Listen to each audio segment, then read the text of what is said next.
Want to enjoy uninterrupted entertainment on your phone?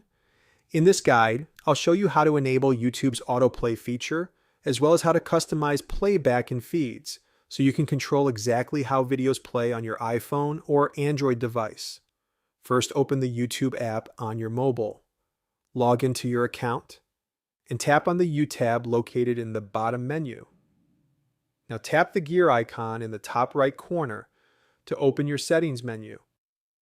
Scroll down until you find Video and Audio Preferences. Then select Playback. Here you can toggle on Autoplay to next video. This ensures that once a video ends, the next one begins automatically. You can also configure Playback in Feeds.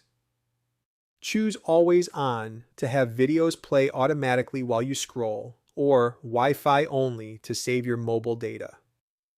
Once you've updated these settings, head back to your home screen.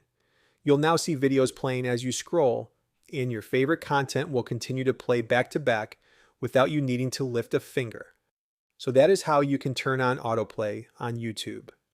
If you found this video helpful, then like the video, share with your friends, and subscribe to my channel. Thanks for watching, and I will see you in the next video.